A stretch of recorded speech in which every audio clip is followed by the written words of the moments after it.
ஆண்டவராகிய இயேசு கிறிஸ்துவின் நாமத்தினாலே இந்த விடுதலை நிகழ்ச்சிக்கு உங்களை வரவேற்கிறேன். அறிந்து கொள்வோம் ஆண்டவரை, தெரிந்து கொள்வோம் தேவனை என்கிற தலைப்பின் கீழே நம்ம கற்றுக்கொண்டிருக்கிறோம். குறிப்பாக தேவனுடைய சுபாவத்தை, தேவனுடைய குணாதிசயங்களை, அட்ரிபியூட்ஸ் ஆஃப் காட், அதை குறித்து தியானிச்சுட்டு இருக்கிறோம். இதனோட நோக்கம் என்ன அப்படின்னு கேட்டால், ஒன்று நம்மளுடைய விசுவாசத்தை அதிகரிக்கணும். ஏன்னா if you don't know God you will not have faith. அதாவது தேவன் எப்படிப்பட்டவர் அப்படிங்கிற அறிவே எனக்கு இல்லை, அல்லது அறிதல் எனக்கு இல்லை அப்படின்னா அவர் மேலே நம்பிக்கை வைக்க முடியும். ரெண்டாவது எதற்காக கற்றுக்கொண்டிருக்கிறோம் அப்படின்னா, தேவனை தேவனாக பார்க்கணும்ல. அப்பாவாக பார்க்குறோம், அம்மாவாக பார்க்குறோம், அப்போல்லாம் பார்க்க ஆரம்பிச்சிட்டோம். ஆனால் அவர் தேவன் அப்படிங்கிற மாதிரி பார்க்குறோமா, ஹூ இஸ் அப்படிங்கிற அண்டர்ஸ்டாண்டிங் நமக்கு வேணும் அப்படிங்கிறதுக்காக நம்ம படிக்கிறோம். மூன்றாவதாக எதற்காக அப்படின்னா, தவறான சத்தியங்கள் எதுவும் வந்துச்சு அப்படின்னா இந்த தேவனை பற்றி நமக்கு தெரிந்திருந்தால் தான் எது சரி எது தப்புன்னு நிதானிக்க முடியும். எல்லாவற்றையும் சோதித்து பார்த்து நலமானதை பற்றி கொள்ளுங்கள் அப்படின்னா, நலமானது என்னங்கிறது எனக்கு தெரியணும், சோதிக்கிறது எப்படிங்கிறது எனக்கு தெரியணும். எது ஒரிஜினல் தெரிஞ்சால் தானே டூப்ளிகேட் கண்டுபிடிக்க முடியும். அதனால் இந்த சத்தியங்கள் நமக்கு தெரியணும் அப்படிங்கிறதுக்காக குறித்து கற்றுக்கொண்டிருக்கிறோம். குறிப்பாக இப்போ இந்த திரித்துவத்தை குறித்து கற்றுக்கொண்டிருக்கிறோம். இந்த திரித்துவம் அப்படின்னு சொல்லி வரும்பொழுது 3 தேவர்கள் ஆனால் ஒருவராக இருக்கிறார்கள். இதை தான் படிக்க ஆரம்பிக்கிறோம். 1 + 1 + 1 = 1. அது எப்படி சார் அப்படின்னா, அது இப்படி தான், ஏன்னா பைபிளில் இருக்குது. இதெல்லாம் எங்களுக்கு விளங்காது அப்படின்னு நீங்கள் சொல்கிறக்கூடாது. ஏன்னா விசுவாசிகளுக்கு விளங்குறதுக்காக தான் வேதம் கொடுக்கப்பட்டிருக்கிறது. இதை முறையாக கற்றுக்கொண்டால் யாருக்குனாலும் விளங்கும். அல்லது இது நமக்கு தேவையில்லை அப்படின்னு நினைக்கக்கூடாது. ஏன்னா நாம் கேட்குற பிரசங்கம்லாம் எப்படி இருக்குன்னா, நமக்கு ஏதாவது கிடைக்கிற மாதிரி இருந்தால் அது பிரசங்கம் ஓகே, அவரை பற்றி தெரிகிற மாதிரி இருந்தால் அது பரவாயில்ல சார், அது வேறு இருக்கும், அது ஸ்டடி, பைபிள் ஸ்டடி இல்லை சார். இது எல்லாருக்கும் புரியணும்.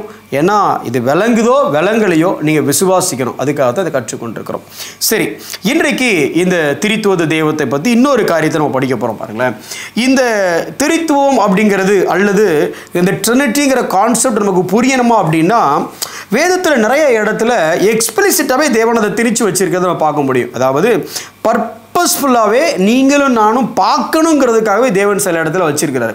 நான் அதை காமிக்கிறேன் பாருங்களேன், அதுக்கப்புறம் தான் உங்களுக்கு இது புரியும். ஏன்னா நான் காமிக்கிற எல்லா வசனத்தையுமே நீங்கள் பலமுறை படிச்சிருப்பீங்க. கொஞ்சம் ரிவர்ஸ் கியர் போட்டு இந்த ஸ்லோ மோஷனில் லைட்டாக அதை படித்து பாருங்களேன். ஆதியாகமம் 3வது அதிகாரம் 5வது வசனத்தை பார்க்கும் பொழுது, நீங்கள் இதை புசிக்கும் நாளிலே உங்கள் கண்கள் திறக்கப்படும் என்றும் நீங்கள் நன்மை தீமை அறிந்து தேவர்களைப் போல் இருப்பீர்கள் என்றும் தேவன் அறிவார் என்று சர்ப்பம் சொல்லுகிறது. அப்படி சொல்லும் பொழுது இங்கே 2 வார்த்தையை நான் உங்களுக்கு ஹைலைட் பண்ணி காமிக்க விரும்புகிறேன். நன்மை தீமை அறிந்து தேவர்களை போல், இது சிங்குலரா புளூரலா உங்களுக்கே தெரியும். ஒருமையா பன்மையானா இது பன்மை, தேவர்களை போல் அப்படின்னு இருக்கு. என்று தேவன் அறிவார். இப்போ தேவன்கிறது சிங்குலரா புளூரலா? ஒருமை, சிங்குலர்னு உங்களுக்கு புரியும். ஆனால் இந்த 2க்கும் ஒரே எபிரேய பதத்தை தான் பயன்படுத்தி இருக்கிறாங்க. அதாவது ஆதியிலே தேவன் ஒரு வசனத்தை வாசிக்கிறீங்களா? எங்கே இருக்குது? ஆதியாகமம் 1வது அதிகாரம் 1வது வசனம். அங்கே என்ன வார்த்தையை பயன்படுத்தி இருக்கிறாங்களோ அதே வார்த்தையை, அதாவது காட் அப்படின்னு பயன்படுத்துறதுக்கு பதிலாக காட்ஸ் அப்படிங்கிற வார்த்தையும், காட்ஸ்ன்னு பயன்படுத்துறதுக்கு பதிலாக காடுங்கிற வார்த்தையும் பயன்படுத்துகிறாங்க. ஏன் இதை பயன்படுத்துகிறாங்கன்னா, பர்பஸ்ஃபுல்லாக உங்களுக்கு எனக்கு புரியணும் என்ன சொல்ல வருகிறார் அப்படின்னு சொல்லி. சரி, இன்னொரு வசனத்தை சொல்கிறேன், உங்களுக்கு கொஞ்சம் நல்லா புரியும் பாருங்களேன். சங்கீதம் 138:1 படித்து பார்த்தீங்க அப்படின்னா, உம்மை என் முழு இருதயத்தோடும் துதிப்பேன், தேவர்களுக்கு முன்பாக உம்மை கீர்த்தனம் பண்ணுவேன். இந்த இடத்துலையும் அதே வார்த்தையை தான் பயன்படுத்தியிருக்காங்க. அதாவது ப்ளூரலாக இருக்கக்கூடிய இடத்துல எல்லாமே ஏலோகிம்ங்கிற வார்த்தையை தான் பயன்படுத்துகிறாங்க. ஏலோகிம் அப்படிங்கிற அதே வார்த்தையை தான் தேவன் அப்படின்னு சிங்குலராக இருக்கிற அந்த இடத்துலையும் பயன்படுத்துகிறாங்க. அப்போ இருந்து உங்களுக்கு ஒன்று புரியும், என்ன அப்படின்னா, ஆதியிலே தேவன் அப்படிங்கிறது சிங்குலராக இருந்தாலும் அதை முழுமையாக நீங்கள் மொழிபெயர்த்தீங்க அப்படின்னா ஆதியிலே தேவர்கள் அப்படின்னு மொழிபெயர்க்கணும். அப்படியா? அப்போ நம்ம ஏற்கனவே ஒரே தேவன்னு நிறையா வசனத்தை காமிச்சிங்களே, பழைய ஏற்பாடுலையும் காமிச்சிங்க, புதிய ஏற்பாடுலையும் காமிச்சிங்க. ஒரே இஸ்ரவேலே கேள், உன் தேவனாகிய கர்த்தர் ஒருவரே தேவன் அப்படின்னு சொன்னீங்களே. அதே வசனத்தை திருப்பி படிக்க போகிறோம். ஒருவர்னு சொன்னீங்களே, ஆமாம் ஒருவர் தான். ஆனால் அவர் ஒருவர்னு சொல்வதற்கு முன்பதாக அவர் திரித்துவ தேவன் என்பதை நீங்களும் நானும் புரியணுங்கிறதுக்காக தான் இந்த வசனம்.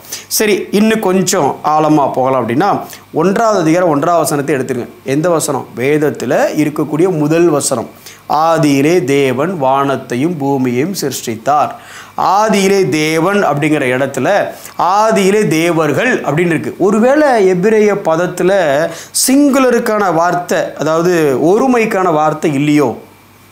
இல்லை, அங்கே ஏற்கனவே ஏலோவா அப்படின்னு ஒரு வார்த்தை இருக்குது. அது போட்டால் சிங்குலர், தேவன் மட்டுமே அப்படின்னு இருக்கும். ஆனால் ஏலோவாங்கிற வார்த்தையை பயன்படுத்தாமல் ஏலோஹிம் அப்படிங்கிற வார்த்தையை பயன்படுத்துகிறாங்க. அப்போ பர்பஸ்ஃபுல்லாகவே தேவன் இந்த வேதத்தை எழுதி கொடுக்கும் பொழுதே உங்களுக்கும் எனக்கும் அவருடைய சுபாவம் என்னவென்று, அவர் எப்படிப்பட்டவராக இருக்கிறார் என்று வெளிப்படுத்துகிறார். த அட்ரிபியூட், பல அட்ரிபியூட்ஸ் நம்ம பார்த்தாலும் இந்த திரித்துவங்கிற அட்ரிபியூட்டையும் நாம் புரிந்து கொள்ள வேண்டும். அது நம்மளுடைய கட்டாயம். அது எங்கே இருக்குது? ஏன் வேதத்தில் வசனத்திலே வச்சிருக்கிறாரு? பர்பஸ்ஃபுல்லாகவே வச்சிருக்க. உனக்கும் எனக்கும் தெரியணும். ஏன்னா இந்த இடத்துல நீ தவறிட்ட அப்படின்னா எல்லா கள்ள உபதேசங்களும் எளிதாக உள்ளே வந்துடும். அவர் திரித்துவ தேவன்கிறத மட்டும் நீ விசுவாசிக்கலை அப்படின்னா அடுத்த 4 பேர் வந்து சொல்லுவான், ஏசு மனுஷன் தான் தெரியும்ல அப்படின்னு சொல்லுவான். ஏற்கனவே ஊழியக்காரர் சொன்னல அப்படி சொல்லுவான். இல்லை இன்னொருத்தர் சொல்லுவான், பரிசுத்த ஆவி அது பேசிக்காக ஜஸ்ட் பவர், பேரு தான் பரிசுத்த ஆவியானவர்னு சொல்கிறோம், ஆனால் அது வெறும் வல்லமை தான் அப்படின்னு சொல்லுவான். இப்போ இதெல்லாம் சரியாக நீங்கள் புரிந்து கொள்ளணும் அப்படின்னா ஆதியாகமம் 1வது அதிகாரம் 1வது வசனத்தை சரியாக புரிந்து கொள்ளணும். ஏன்னா என் தேவன் திரித்துவ தேவனாக இருக்கிறார் அப்படிங்கிறத புரிந்து கொள்ளும். இன்னொரு வசனத்தை காமிக்கிற மாதிரிலாம் கொஞ்சம் இன்ட்ரெஸ்டிங்காக இருக்கும்.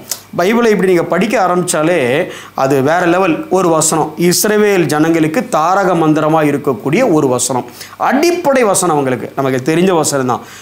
உபாகமம் 6வது அதிகாரம் 4வது வசனம். அந்த வசனத்தை வாசித்து அர்த்தம் சொல்லிட்டு முடிச்சிடுறேன். வசனத்தை வாசிக்கிறேன் பாருங்களேன். இஸ்ரவேலை கேள், இஸ்ரவேல் ஜனமே கேள், நம்முடைய தேவனாகிய கர்த்தர் ஒருவரே கர்த்தர். வார்த்தையாக படிக்க போகிறேன். இப்போ எப்படி ஆங்கிலத்தில் வருது? நம்முடைய தேவனாகிய கர்த்தர் இருக்குல்ல, த லார்ட் ஜெகோவா அப்படின்னு இருக்குது. எத்தனை இடத்துல? அப்போ ஜெகோவாங்கிறது கர்த்தர். எத்தனை முறை வந்திருக்கு இந்த இடத்துல? நம்முடைய தேவனாகிய கர்த்தர், கர்த்தர்களும் அப்படின்னு வரல, கர்த்தர் சிங்குலர். ஒருவரே கர்த்தர், அதுவும் சிங்குலர். அப்போ கர்த்தர் கர்த்தர் 2 இடத்துல 2 தடவை வருது. ஆனால் சிங்குலரில் தான் வருது, ஒருமையில் தான் வருது. ஆனால் நடுவில் தேவனாகிய அப்படின்னு வார்த்தை வருதா, ஒருவரேன்னு ஒரு வார்த்தை வருதா? நான் சொல்கிறது உங்களுக்கு புரியுதா? அந்த வசனத்தை பாருங்களேன், திருப்பியும் சொல்கிறேன் பாருங்களேன். இஸ்ரவேலை கேள், நம்முடைய தேவனாகிய கர்த்தர் ஒருவரே கர்த்தர். 2 இடத்துல கர்த்தர் கர்த்தர் வார்த்தை வருது, அது சிங்குலர். தேவன் அப்படின்னு வார்த்தை வருது, ஒருவரேன்னு வார்த்தை வருது. இந்த 2 வார்த்தையை பற்றி சொல்கிறேன் பாருங்களேன். இந்த ஒருவரேன்னு இருக்குல்ல, அது ஒன்று கிடையாது. அதாவது ஒரு புத்தகம், ஒரு பென்சில், ஒரு பேனா, அந்த ஒன்று இல்லை. ஒரு குடும்பத்துக்கு வருது பார்த்தீங்களா, ஒன்று. ஒரு டீமுக்கு வருதா, ஒன்று. ஒரு டீம்னா அங்கே ஒருத்தரில் நிறைய பேர் இருக்கிறாங்க. ஒரு குடும்பம்னா ஒருத்தரில் அங்கே நிறைய பேர் இருக்கிறாங்க. அந்த ஒருங்கிற வார்த்தையை இந்த இடத்துல போட்டிருக்காங்க. ஈ காட் அப்படிங்கிற வார்த்தையை போட்டிருக்காங்க. இந்த தேவன் இருக்குல்ல, அது தேவன்கிற வார்த்தையை போடலை, தேவர்கள்ங்கிற வார்த்தையை போட்டிருக்காங்க. சார், ஒரே தேவன் சொல்கிற இடத்துல கூட சிங்குலருக்கு பதில் புளூரலை போட்டிருக்கீங்க சார். அதுதான் ட்ரினிட்டி. இப்போ இந்த வசனத்தை நீங்கள் வாசித்து எப்படி வாசிக்கிறேன்னு சொல்கிறேன் பாருங்களேன். இஸ்ரவேலை கேள், நம்முடைய தேவர்களாகிய கர்த்தர் ஒருவரே கர்த்தர். தேவர்களே எப்படி ஒருத்தர்? அதுதான் ட்ரினிட்டி. ஒரே தேவன், ஆனால் அந்த ஒரு அப்படிங்கிற வார்த்தையை ஒரு குடும்பத்தை குறிப்பது போல மோர் தென் ஒன் பர்சன். ஒரே தேவன், ஆனால் ஒன்றுக்கும் மேற்பட்ட நபர்கள். இதுதான் இஸ்ரவேல் ஜனங்களுடைய தாரக மந்திரம் அல்லது அடிப்படையான ஒரு சத்தியம். ஒரு வசனத்தை மட்டும் வாசிச்சுட்டு நான் முடிக்கிறேன் பாருங்களேன். உங்களுக்கு தெரிஞ்ச வசனம் ஆதியாகமம் 1வது அதிகாரம் 26வது வசனம். பின்பு தேவன் நமது சாயலாகவும் நமது ரூபத்தின்படியும். அது என்ன சார்? ஏன் ரூபத்தின்படி, ஏன் சாயல் படின்னு சொல்லாமல் நமது ரூபம் நமது சாயல்னு சொல்கிறாரு. ஆனால் இந்த ஒரு இடத்துல இல்லைங்க. ஆதியாகமம் 3வது அதிகாரம் 22வது வசனத்தை பாருங்களேன். பின்பு தேவனாகிய கர்த்தர், இதோ மனுஷன் நன்மை தீமை அறியத்தக்க என்னை போல் அப்படின்னு இல்லாமல் நம்மில் ஒருவரை போல் அப்படின்னு சொல்கிறார். ஆதியாகமம் 11வது அதிகாரம் 7வது வசனத்தில் பார்த்தீங்கன்னா, பாபேல் கோபுரத்தை எழுப்பின உடனே நான் இறங்கி என்னென்னு போய் பார்க்குறேன் அப்படின்னு சொல்லாமல் நாம் இறங்கி போய் என்னென்னு பார்ப்போம் அப்படிங்கிறார்.